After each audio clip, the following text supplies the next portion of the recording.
só Cristo, ou somente Cristo. O apóstolo Paulo escreve esta passagem afirmando a excelência da pessoa e da obra de Jesus Cristo. Assim nos diz a palavra de Deus em Colossenses, capítulo 1, versos 13 a 23. Ele nos libertou do império das trevas e nos transportou para o reino do Filho do seu amor, no qual temos a redenção, a remissão dos pecados. Este é a imagem do Deus invisível, o primogênito de toda a criação. Pois nele foram criadas todas as coisas nos céus e na terra, as visíveis e as invisíveis, sejam tronos, sejam soberanias, quer principados, quer potestades, tudo foi criado por meio dele e para ele. Ele é antes de todas as coisas, nele tudo subsiste. Ele é a cabeça do corpo, da igreja. Ele é o princípio, o primogênito de entre os mortos, para em todas as coisas ter a primazia. Porque aprouve a Deus que nele residisse toda a plenitude, e que, havendo feito a paz pelo sangue da sua cruz, por meio dele reconciliasse consigo mesmo todas as coisas, quer sobre a terra, quer nos céus.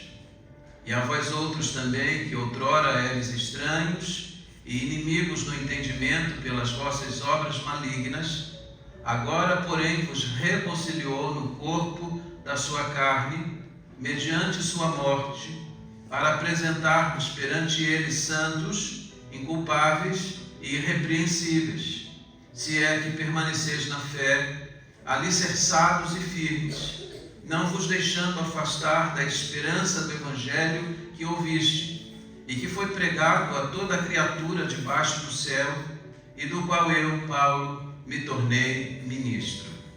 Que Deus abençoe a sua palavra. Vamos curvar-nos as frontes, vamos falar com o nosso Deus, suplicando a Ele que nos dê a iluminação necessária.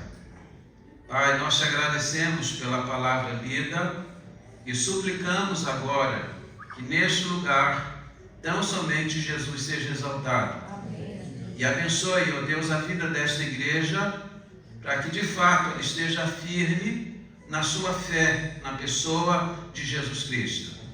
Que esta igreja levante o estandarte, que esta igreja proclame que só Jesus Cristo, nenhum outro, nada além dele. Abençoa-nos e firma-nos nesta convicção. E abençoa-nos nesta hora, no momento em que ouvimos da Tua palavra, que o nosso entendimento seja iluminado, que o Espírito Santo de Deus trabalhe na vida do pregador e de cada pessoa que ouve esta palavra. É a oração que eu faço, humildemente, no nome santo e precioso de Jesus. Amém. Por favor, tome assento. O texto desta noite é de uma preciosidade muito grande. Aliás, esse texto foi escolhido de forma proposital. Nós temos inúmeras passagens do Novo Testamento que podem servir de base para um sermão como esse. Mas eu acredito que esta passagem é a passagem mais apropriada, porque nela o apóstolo Paulo está fazendo a defesa. Ele está exaltando a pessoa de Cristo e defendendo uma importante doutrina, que é a cristologia. Ele defende a cristologia e também estabelece as bases daquilo que nós chamamos de soteriologia, ou seja, a doutrina da salvação. Por que Paulo faz isso? Paulo faz isso porque essa doutrina estava sendo combatida. A igreja havia sido invadida no primeiro século, e notem que aquilo que o apóstolo Paulo está fazendo aqui foi essencial para que o Evangelho chegasse aos nossos dias. Aquilo que aconteceu no Vale do Lico. O Vale do Lico era uma região bastante grande e expressiva. No Vale do Lico foram plantadas 3 igrejas. A igreja de Hierápolis, a igreja de Laodiceia e a igreja de Colossos. Essas igrejas não foram fundadas pelo apóstolo Paulo, mas por alguém que o apóstolo Paulo alcançou nas suas prisões. Aliás, me permita aqui abrir um parêntese importante. Como que nós lidamos com as adversidades na nossa vida? Como que nós enfrentamos os problemas na nossa vida? Como que nós reagiríamos se um dia fôssemos presos? O apóstolo Paulo fez da sua vida uma vida frutífera em toda e qualquer circunstância em que ele estivesse. E quando Paulo estava preso injustamente. Paulo estava preso porque era um ministro do Evangelho, um pregador da cruz de Jesus Cristo. Mas Paulo aproveitou as suas prisões para frutificar. Paulo, na sua prisão, alcançou pelo menos 2 homens que se tornaram notórios no Novo Testamento. Filemão, que dá origem a uma carta, a carta mais curtinha do Novo Testamento, e ele vai alcançar um homem chamado Epáfras.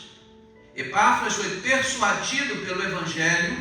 Epáfras, depois de solto, voltou para essa região que é chamada região do Lico, e ele então fundou 3 igrejas. Paulo nunca visitou essas igrejas, mas Paulo exerceu influência sobre elas, porque Epáfras, que era o pastor dessas igrejas, e essas igrejas estavam separadas umas das outras, pelo menos 9 quilômetros uma da outra. Epáfras tinha o apóstolo Paulo como seu mentor. E a Bíblia mostra que na região do Lico, onde essas 3 igrejas foram plantadas, essa região foi invadida por falsos mestres, que traziam uma heresia um tanto complexa, porque ela envolvia pelo menos 4 ênfases: ascetismo, legalismo, sincretismo e misticismo. Era algo tão complexo que, para que você tenha uma ideia bem clara, 8 epístolas do Novo Testamento foram escritas apenas para combater essa heresia. Por causa dessa heresia, quase que a igreja no 3º século sucumbiu. Graças a Deus, o apóstolo Paulo escreveu esta passagem. Epáfras não soube lidar com essa frente e com essa heresia que havia campeado o lugar onde ele exercia seu ministério. Epáfras, não sabendo lidar com essa situação, saiu de Colossos e foi a Roma. Paulo estava em prisão domiciliar. E então Paulo escreve a esta igreja no sentido de defender a Cristo, exaltar a Cristo e combater a essa heresia. Eu sou pastor dessa igreja há quase 20 anos e tenho ensinado essa igreja as doutrinas reformadas, os princípios da fé reformada. Não sei por quanto tempo mais Deus permitirá que eu aqui esteja, mas é importante que todos nós aqui entendamos isso. Nós não podemos transigir com a verdade, nós não podemos negociar o Evangelho, e nós devemos defender o Evangelho. Alguém disse certa vez, e durante algum tempo eu repliquei esta frase e eu já corrigi. Eu já disse, à luz de uma frase de Spurgeon, que o Evangelho ele é poderoso e não precisa ser defendido. Mas olhando para as Escrituras e olhando para as Epístolas, eu devo reconhecer que é dever nosso defender o Evangelho. O apóstolo Paulo está defendendo aquilo que é essencial para manter a igreja de pé. Se Deus me der o privilégio de ainda visitar a Europa, Deus vai se me permitir visitar os lugares que foram o berço da reforma protestante, vai ser um grande privilégio para mim. Mas por outro lado, eu creio que eu vou ter grande tristeza no meu coração visitar aquelas igrejas que serviram de berço para esse grande movimento, que foi o maior movimento na história da igreja depois do dia de Pentecostes. A reforma que aconteceu no século XVI mudou o curso da história. A minha tese de conclusão de curso em São Paulo é sobre a reforma protestante. O quanto ela impactou a história. Ela interferiu na política, ela interferiu nas artes, ela interferiu inclusive no sistema de cultura e educação. Há muitas pessoas que pensam que a igreja evangélica não tem contribuição nenhuma na história, mas estão completamente equivocadas. As grandes universidades, Oxford na Inglaterra, A Universidade de Harvard, nos Estados Unidos, ela é fruto da Reforma Protestante. A Reforma teve um impacto muito grande. Nós devemos agradecer a Deus pela Reforma e por nós sermos agora depositários dessas verdades. Mas essas verdades precisam ser defendidas. O apóstolo Paulo está levantando uma bandeira importante para defender a igreja. E aqui me permita, uma vez mais, abrir um outro parágrafo.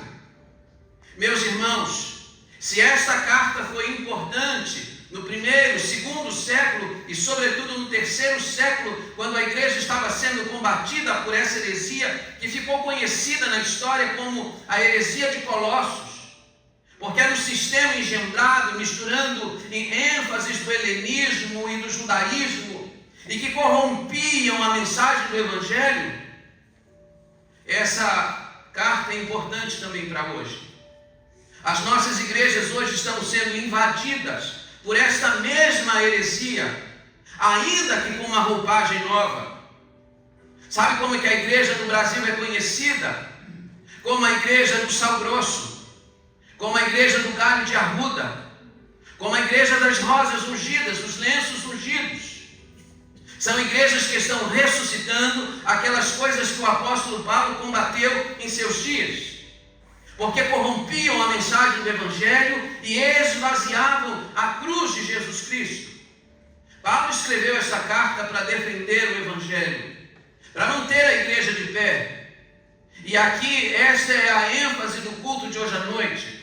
Nós não podemos transigir com a verdade.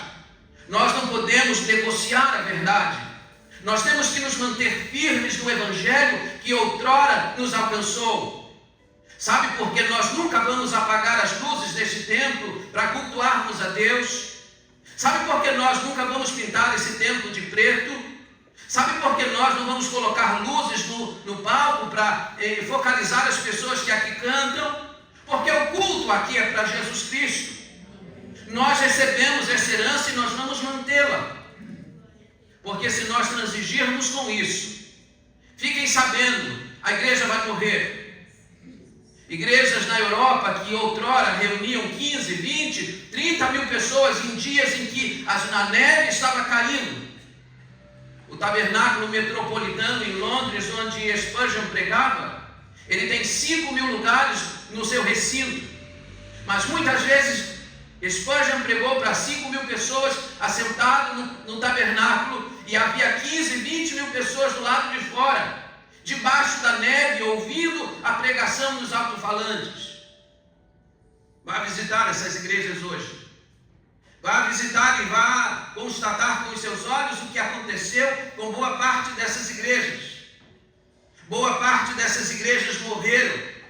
E sabe por que elas morreram? Porque elas abriram mão da verdade, elas transigiram com a verdade. Fiquem sabendo disso, e eu vou proclamar aqui, já que a Mária disse que tinha boas e más notícias. Uma má notícia que nós temos para o Brasil é essa: a igreja evangélica no Brasil está morrendo. E muitas delas estão morrendo com seus templos apinhados, cheios de gente.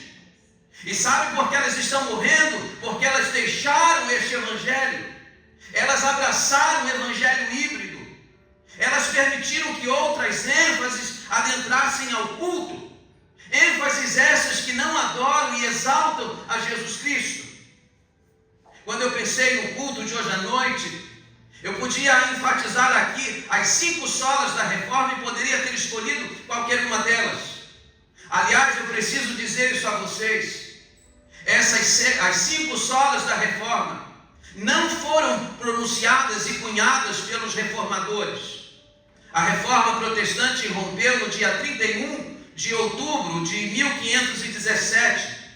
Mas esses 5 solas foram cunhados bem depois, quase um século depois, ou mais de um século depois, em 1618 e 19, na Holanda, no chamado Sínodo de Dort, quando a igreja mais uma vez estava lidando com heresias, e a igreja precisou se reunir para voltar às suas origens, para voltar ao Evangelho.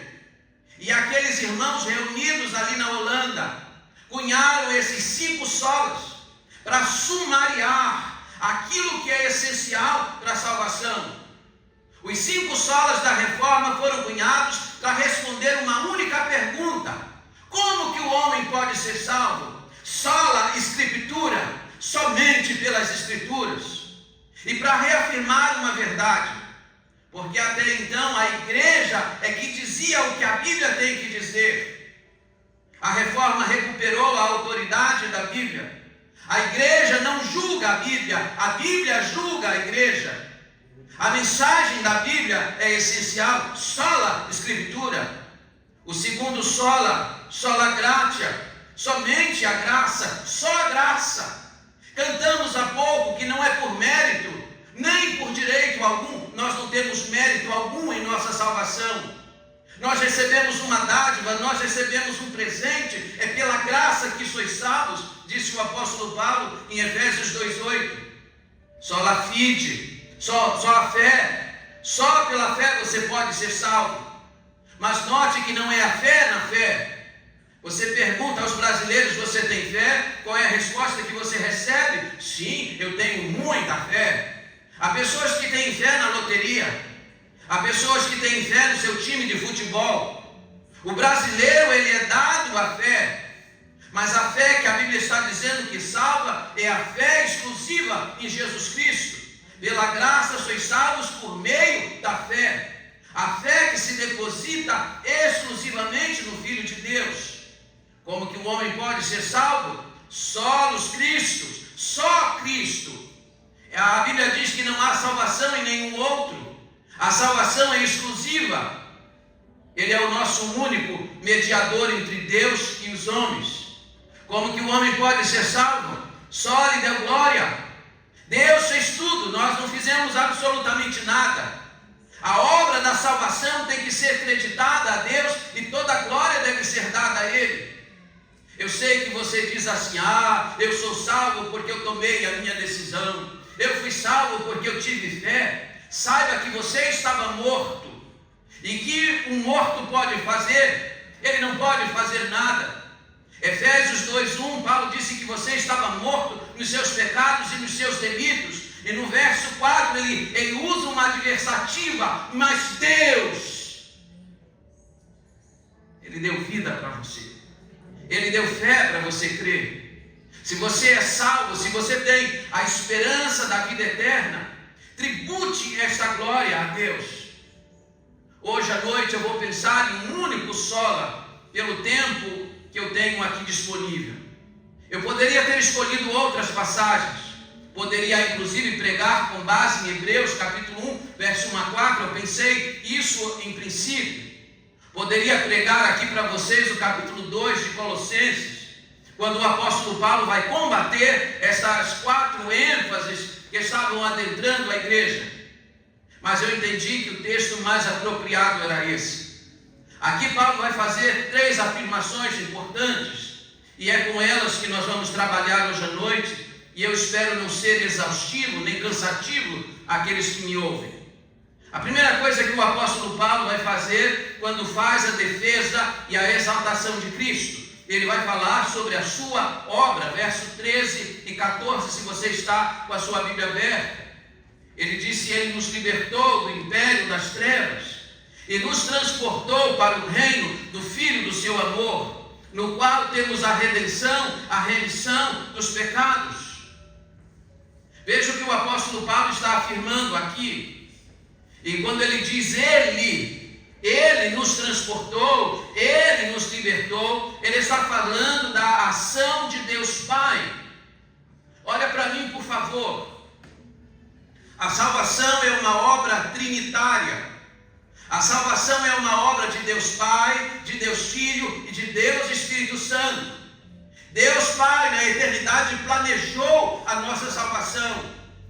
Deus Filho, o Senhor Jesus Cristo, encarnou e realizou a obra da salvação na cruz. E agora o Espírito Santo, o Deus Espírito, ele aplica essa palavra e ele aplica essa verdade ao seu coração. As 3 pessoas da Trindade trabalham na nossa salvação. Então ele está dizendo que Deus Pai, ele nos libertou. e Ele nos transportou para o reino do Filho do seu amor. Duas coisas aqui estão presentes.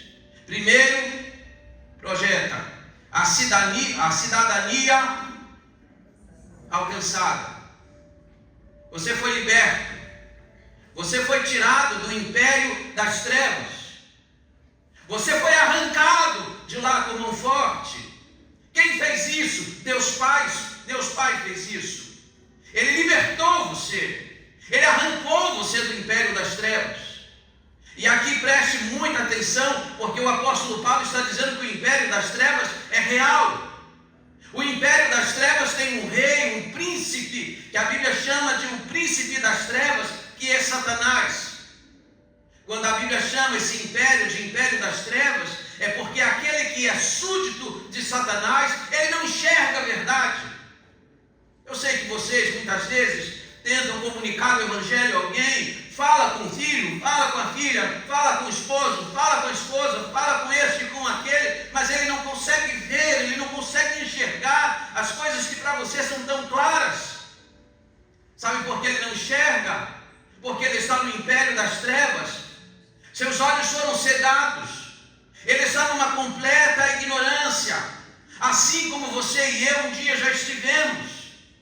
O que Deus Pai fez? Ele foi lá e nos arrancou desse império das trevas.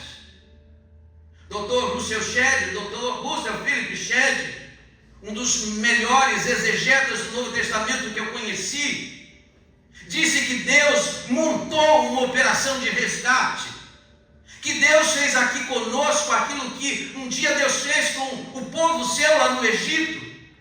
Deus mandou Moisés lá e com mão forte, Deus arrancou o seu povo daquele império e o levou até Canaã.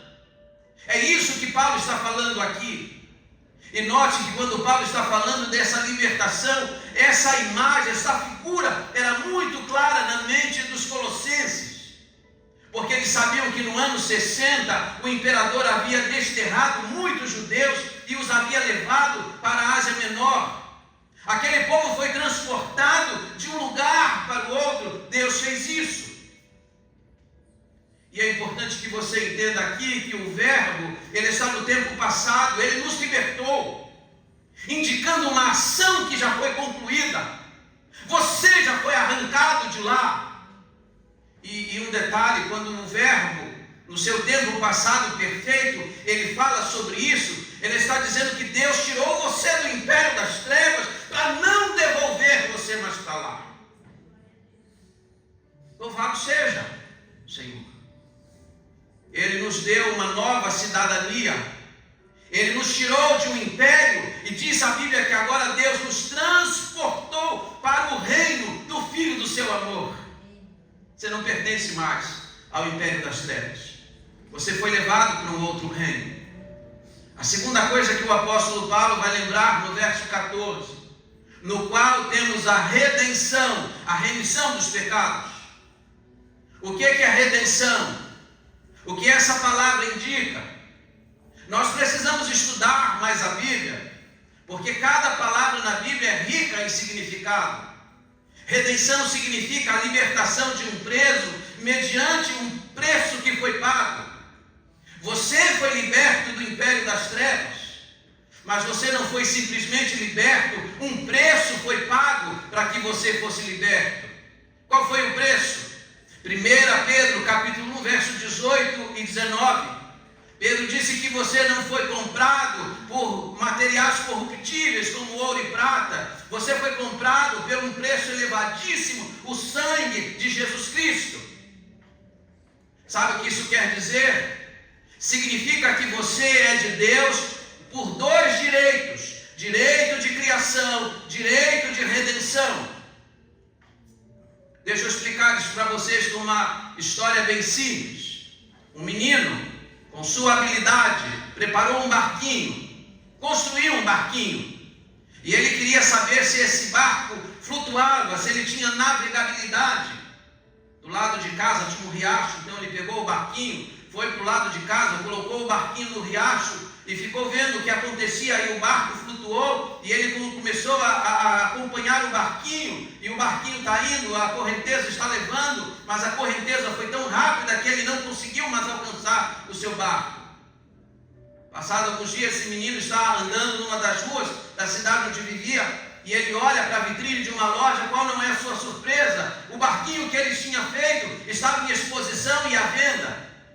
Ele entrou na loja e disse: moço, aquele barquinho é meu, fui eu que o fiz. O dono da loja disse: ele só será seu se você pagar por ele. Ele correu em casa, abriu o cofre, quebrou o porquinho, tirou as moedas, somou o que tinha, pediu a ajuda do pai para completar o valor e voltou na loja e disse: moço, eu quero meu barquinho. Colocou o dinheiro lá, barquinho na mão, e ele disse: agora, esse barco é meu 2 vezes. Ele é meu por direito de criação, fui eu que o fiz. E ele é meu por direito de redenção, porque eu paguei por ele. Você é de Deus 2 vezes, primeiro porque Deus fez você, e segundo, você é dele porque ele pagou o preço por você. Agora a grande pergunta, e isso aqui é matéria teológica da maior importância, porque há um equívoco no meio evangélico quando se pensa nesse preço de redenção. A quem Deus pagou o preço da nossa redenção? Sabe que a maioria das pessoas imaginam que esse preço foi pago a Satanás. De maneira alguma, isso é um equívoco. O preço foi pago a si mesmo. A Bíblia diz que Deus é justo. Deus é justo. E que Deus não pode voltar na sua palavra. Deus não é filho do homem para que se arrependa daquilo que ele falou. E Deus estabeleceu na sua lei que sem derramamento de sangue não há remissão de pecados. Como poderia Deus agora simplesmente olhar para nós e dizer: eu te perdoo, esqueça o que você fez? Se Deus tivesse apenas dito como a gente faz com os filhos. Se seu filho erra e chega para você e diz assim: pai, mãe, me perdoa, o que você diz para ele? O que você diz? Está perdoado, esqueça disso, não comentamos mais isso. Mas Deus não pode fazer isso, porque se ele fizer isso, ele é injusto, ele é mentiroso, ele disse na sua palavra. Então como que Deus poderia continuar sendo justo e justificador daqueles que creem? Ele precisava punir o nosso pecado, mas em vez de punir o nosso pecado em nós, ele puniu o pecado em quem? Em Jesus Cristo. Dessa maneira, disse o apóstolo Paulo, Deus continuou sendo justo e agora ele também é justificador daquele que crê. O preço não foi pago a Satanás, o preço foi pago ao próprio Deus. Segundo lugar, o apóstolo Paulo continua defendendo a pessoa de Jesus Cristo. Lembra você que esta carta aos Colossenses é considerada a carta mais cristológica do Novo Testamento. É a defesa da pessoa de Jesus. Na sua defesa da pessoa do nosso bendito Salvador, o apóstolo Paulo vai lembrar a sua divindade. Versos 15 a 17. Ele é a imagem do Deus invisível, o primogênito de toda a criação, pois nele foram criadas todas as coisas, dos céus e sobre a terra, as visíveis e as invisíveis, sejam tronos, sejam soberanias, quer principados, quer potestades. Tudo foi criado por meio dele, para ele, e ele é antes de todas as coisas, e nele tudo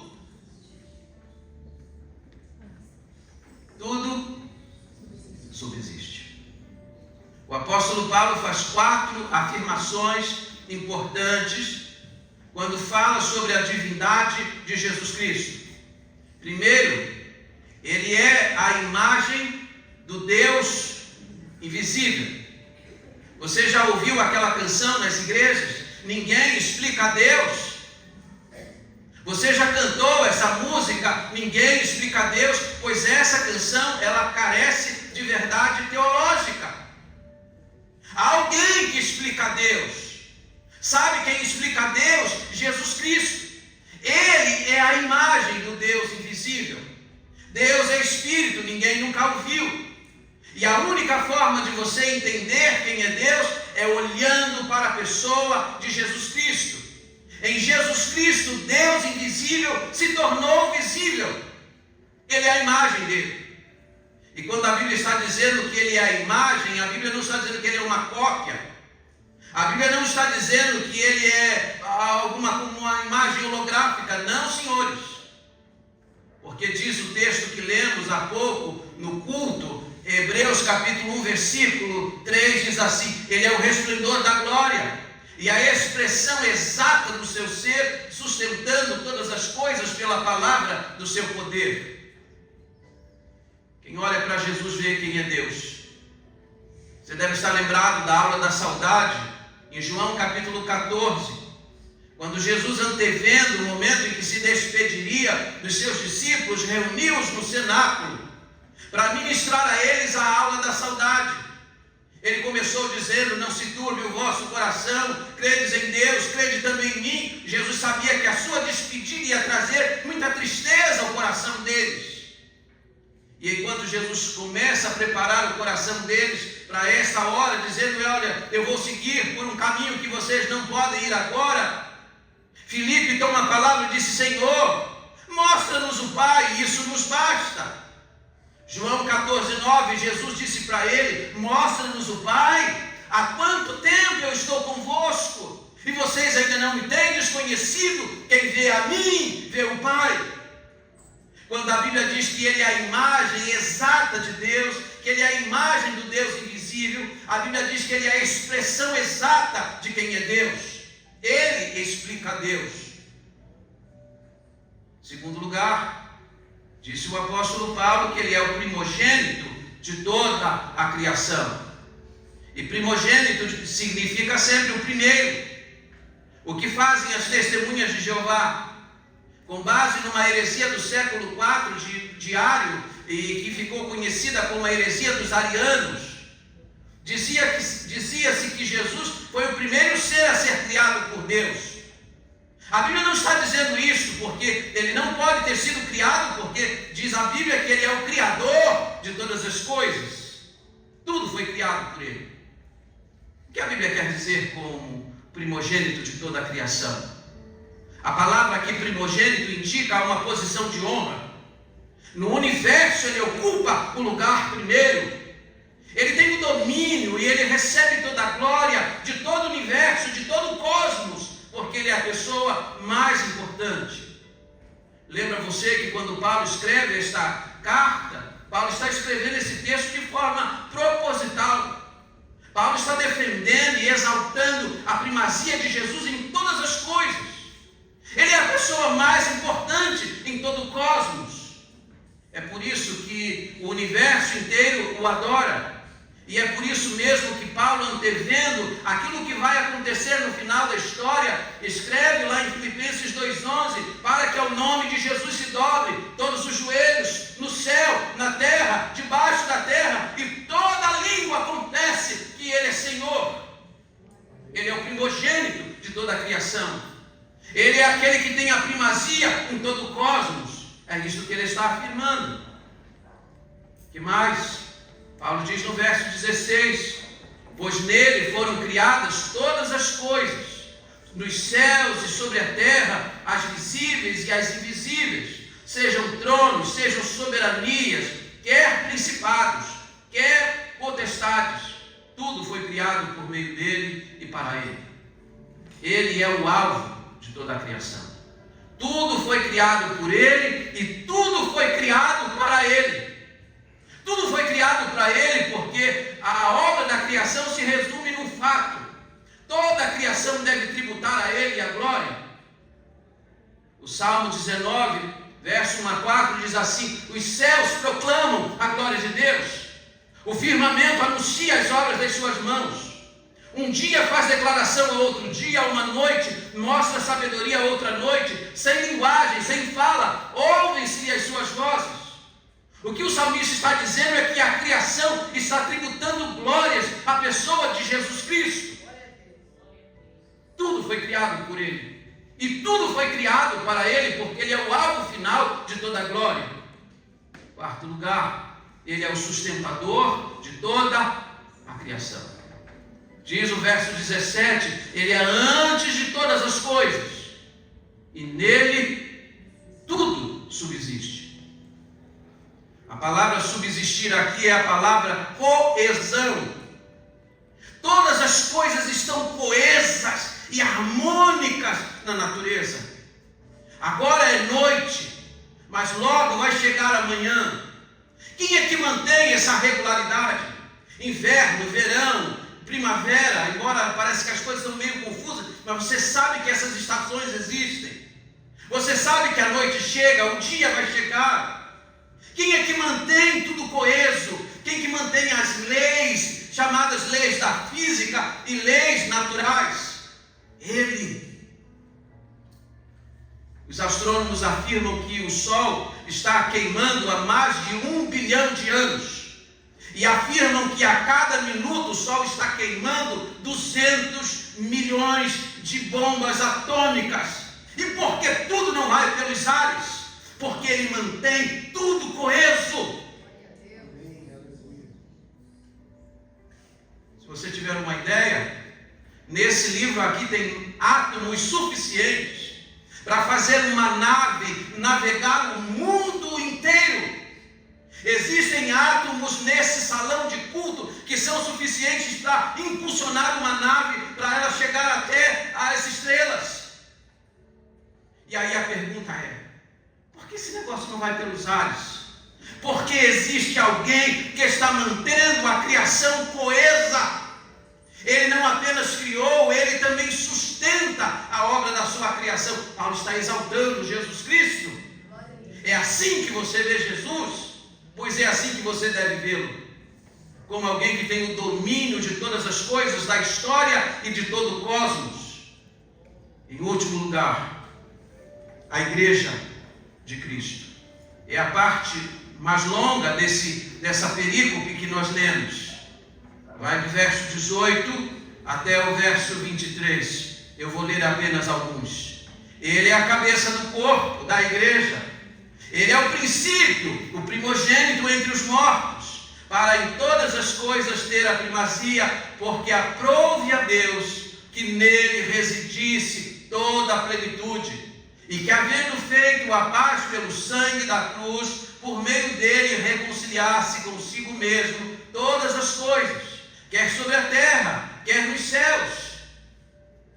E a vós outros também, que outrora eres estranhos e inimigos de entendimento pelas vossas obras malignas, agora porém nos reconciliou no corpo da sua carne, mediante a sua morte, para apresentar-vos perante ele santos, inculpáveis e irrepreensíveis. O que o apóstolo Paulo está afirmando para nós aqui, que Jesus não é apenas aquele que criou o universo. Ele está dizendo que a igreja também é uma criação dele. E assim como ele sustenta o universo, ele também sustenta a sua igreja. É ele que dá essa coesão. Porque que nós temos uma coisa chamada unidade da fé. Quem dá essa coesão é o Senhor Jesus Cristo. Assim como ele mantém coeso todo o universo que ele criou. A igreja é uma obra dele. Tem muita gente que despreza a igreja. Tem muita gente que não dá importância para a igreja. Mas a igreja tem a sua grande importância, porque ela é uma obra de Jesus. Em Mateus 16, verso 18, ele disse: edificarei a minha igreja e as portas do inferno não prevalecerão contra ela. O romanismo diz: uber, Cristo, iber, eclésia. Onde está Pedro? Está a igreja. A Bíblia diz o contrário: uber, Cristo, iber, eclésia. Onde está Cristo? Está a igreja. A igreja é a obra dele. Ele está no meio da sua igreja. Ele mantém a sua igreja coesa. Ele sustenta a sua igreja pelo seu poder.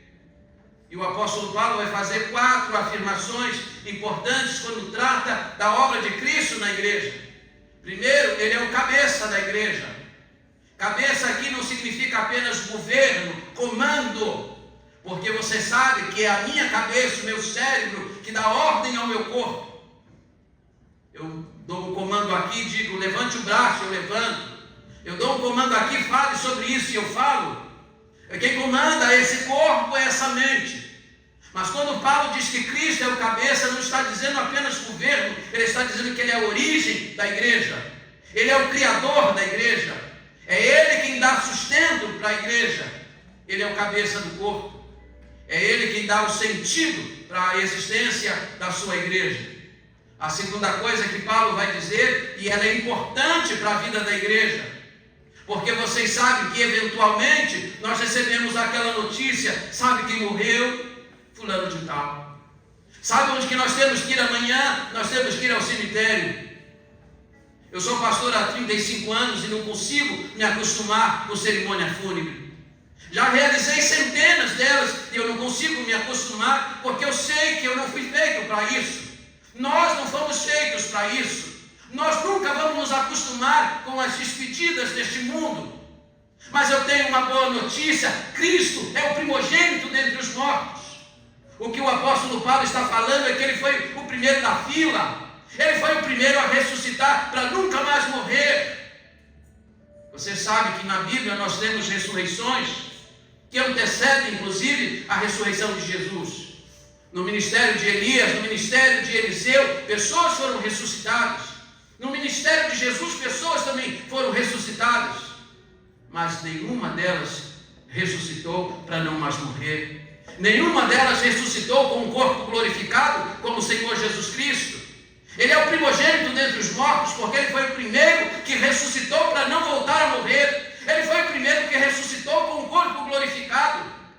O que o apóstolo Paulo está fazendo aqui é aquilo que ele já havia feito em 1 Coríntios 15. Dizer para nós, os crentes, que a morte não tem a última palavra. Dizer para nós que nós temos esperança da vida eterna. Jesus disse no seu ministério: eu sou a ressurreição e a vida, e quem crê em mim nunca mais vai morrer. Nós temos esperança da vida eterna. Nós já antevemos aquele grande e glorioso dia, quando Cristo chegar com os seus anjos para recolher sua igreja, e as sepulturas vão se abrir, e nós vamos encontrar com Ele nos ares, e vamos cantar aquele cântico antifonal: onde está a morte, a tua vitória? Onde está o inferno, o teu aguilhão? Tragada foi a morte na vitória. Dr. John Owen, numa das suas obras clássicas da teologia reformada, disse que Cristo matou a morte. Ele já deu um golpe fatal na morte. Ele é o primogênito dentre os mortos. Isso é importante para a igreja saber. Terceiro lugar, nele reside toda a plenitude de Deus. Quero lembrar para você que o apóstolo Paulo está escrevendo esta passagem de forma proposital. Ele está combatendo heresias que haviam entrado na igreja e que estavam solapando, subtraindo as verdades de Cristo para a vida do seu povo. Aqueles que estavam se introduzindo na igreja, os falsos mestres, estavam falando sobre uma coisa que ficou conhecida como pleroma. Existe um segredo, algo secreto, que Deus só vai revelar para algumas pessoas. E Ele já revelou para nós, diziam os falsos mestres. Nós recebemos visões de anjos e nós dominamos esse segredo, essa coisa secreta de Deus que Ele reserva só para alguns. O apóstolo Paulo vai dizer que toda a essência de Deus, ela reside na pessoa de Jesus Cristo. Nele toda a plenitude de Deus reside, e a palavra residir aqui é residir de forma permanente. Eu moro numa casa aqui em São Roque há quase 19 anos, mas sei que um dia eu vou precisar me mudar de lá. Você mora numa casa agora e você sabe que um dia você vai ter que sair de lá. Nós não temos residência fixa aqui, mas o apóstolo Paulo disse que em Cristo reside toda a plenitude de Deus, e a palavra aqui é residir de forma permanente. O que Paulo está dizendo é que toda a divindade, todos os atributos de Deus moram nele de forma permanente. Em quarto lugar, ele fez a paz através do sangue da sua cruz. Não há uma só pessoa aqui que um dia não esteve em inimizade com Deus. O que é reconciliar? Reconciliar é restabelecer a amizade entre duas pessoas que estão separadas. Nós estávamos separados de Deus. Nós éramos inimigos de Deus. O nosso pecado nos separava dele. O que Jesus fez na cruz do Calvário? A Bíblia diz que ele derramou o seu sangue. E com o seu sangue ele fez a paz entre os dois, entre Deus e nós. Agora nós somos amigos de Deus, pertencemos à família de Deus, porque Jesus fez a paz. A paz é feita através da cruz. Você sabe o que está na divisa na fronteira entre o Brasil e o Paraguai? Uma cruz. Sabe quando aquela cruz foi colocada? Depois de uma guerra que houve entre o Brasil e o Paraguai. E quando a paz foi estabelecida, quando um acordo de paz foi selado, ergueram uma cruz, porque a cruz era o símbolo da paz. Pois foi através da cruz de Jesus que a paz entre você e Deus, entre eu e Deus, foi estabelecida. Eu já li algures uma história que me encanta bastante, que ocorreu numa fazenda no interior do Espírito Santo. Um jovem rebelde brigou com o pai, se rebelou contra o pai. E como não queria ouvir o seu pai, ele um dia saiu de casa e cortou a relação com a família. Mas a saída daquele moço de casa trouxe uma tristeza tão profunda ao coração de sua mãe que ela adoeceu. Aquela mulher já não conseguia mais assentar-se à mesa para as refeições, porque sempre que ela sentava à mesa, ela via a cadeira onde o filho se assentava antes. Ela não suportava ver aquela cadeira vazia. Ela adoeceu de tal forma que foi para o leito, e ela começou a morrer naquele leito, numa profunda depressão. O marido mandou chamar o melhor especialista e depois de examiná-la, o médico disse para ele: meu senhor, ela não tem doença, o que ela tem é uma tristeza na alma. Se o senhor quer dar vida para sua esposa, faça voltar o seu filho para casa. E ele então deu ordem aos seus empregados para procurarem o seu filho.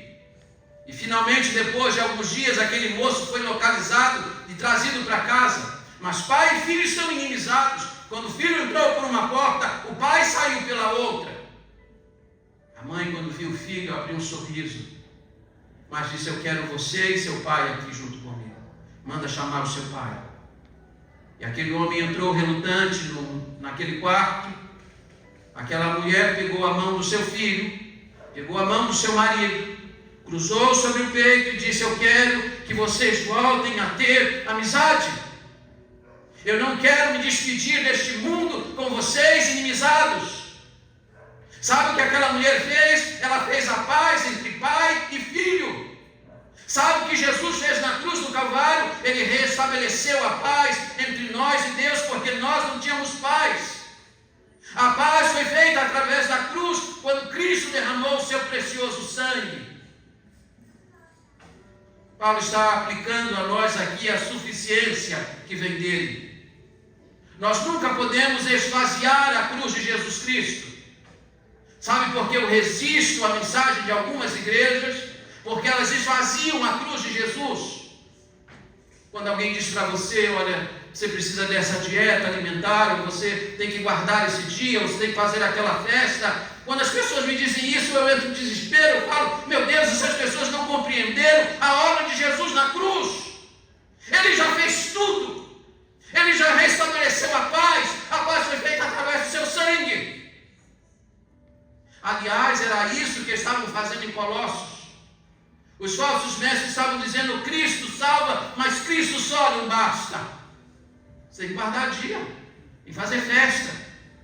Você precisa guardar um dia específico. Você tem que fazer festa disso, daquilo, outro. Vocês têm que cumprir o calendário da religião judaica. O apóstolo Paulo se levanta contra isso e disse: não, senhores, a paz já foi estabelecida através da cruz do nosso Senhor e Salvador Jesus Cristo. A suficiência vem de lá. Vou terminar com duas aplicações. Uma para os crentes e uma para os não crentes. Para os crentes, verso 23. Se é que permaneceis na fé, alicerçados e firmes, não vos deixando afastar da esperança do Evangelho que ouviste, que foi pregado a toda criatura debaixo do céu, e do qual eu, Paulo, me tornei ministro. O que o apóstolo Paulo está falando aqui? Ele está dizendo para os irmãos dessa igreja: vocês precisam manter-se firmes. E a ideia aqui de firmeza é de um prédio que está erguido sobre um fundamento seguro. E se a igreja estiver firmada sobre este fundamento, mesmo que aconteça um abalo sísmico, a igreja se mantém de pé. Você sabe que a região do Lico era uma região muito suscetível aos terremotos. Segundo Tácito, um dos grandes historiadores da história judaica, diz que essas cidades, Hierápolis, Laodiceia e Colossos, foram completamente arrasadas no ano 60 por um terremoto. Eles conheciam essa linguagem, mas o apóstolo Paulo aqui está fazendo uma aplicação dessa verdade para o Evangelho. Quando a igreja abandona o Evangelho, quando a igreja se deixa fascinar por outro tipo de Evangelho, é como se viesse um terremoto e a igreja não suporta e ela cai. Igreja Batista Cristo Salva, vocês querem permanecer de pé até a vinda de Jesus Cristo? Vocês querem se manter firmes no Evangelho? Não se deixem fascinar por outro tipo de mensagem. É Cristo e somente Cristo. Toda a suficiência vem da cruz dele. A verdade do Evangelho não se negocia, não se transige como absoluto. A igreja na Europa hoje está morta. A Europa, chamada Europa cristã, hoje é chamada de pós-cristã. E sabe quando isso aconteceu? Quando a igreja começou a olhar por cima do muro, as filosofias humanistas, se deixou fascinar pelo iluminismo, começou a ouvir os pregadores de teologia liberal, abandonou o Evangelho. Quando a igreja abandona o Evangelho, ela morre. Segundo os grandes historiadores, dentro de 20, 25 anos, no Brasil, a igreja histórica evangélica não vai existir mais. E por que ela não vai existir mais? Porque ela caminha fascinada por outro tipo de evangelho. Paulo está dizendo para nós: mantenham-se firmes, não se deixem fascinar, permaneçam firmes neste evangelho, porque é esse evangelho que vai manter a igreja viva pelos anos, pelas décadas, pelos séculos. E eu espero que essa igreja se mantenha firme neste evangelho, sem se deixar enredar por nenhuma outra novidade. E segundo, a rendição dos incrédulos. Se Cristo é tudo isso, e Ele é, se Ele é o Criador do universo, e é Ele que mantém o universo, se é Ele que tem um reino de amor, e Deus já nos transportou e nos arrancou de lá do império das trevas, para que nós estejamos no reino de amor de Jesus. Se Jesus é aquele que fez a paz através do sangue da sua cruz, você que está aqui, que não é crente, não pode sair daqui sem tomar uma decisão ao lado dele. Ninguém deveria sair deste lugar hoje à noite sem dizer para ele: Senhor Jesus, eu quero sair do império das trevas. Senhor Jesus, eu quero pertencer ao teu reino de amor. Senhor Jesus, eu quero estar debaixo do teu controle, da tua direção. Eu quero viver essa vida pela qual o Senhor deu a sua. Porque o apóstolo Paulo disse que quando ele fez a obra da reconciliação na cruz, ele não fez apenas para restabelecer sua amizade. A obra da cruz é uma obra proposital. Para que ele nos salvou? Paulo disse: para que você seja santo, para que você seja irrepreensível diante dele. Ele morreu na cruz para você ter uma vida diferente, uma vida que coadune com os princípios do Evangelho e exalte a Deus Pai. Você não pode sair daqui hoje à noite sem render-se à pessoa de Jesus Cristo, submetendo-se completamente a Ele. E eu termino dizendo a você: não há salvação fora dele. Não há salvação. A mensagem hoje à noite é essa: solos Christus. Só Cristo. Somente Cristo. Qualquer outra coisa fora disso é heresia. Qualquer outra coisa fora disso é maldito, é anátema. porque a Bíblia proclama a suficiência de Jesus Cristo.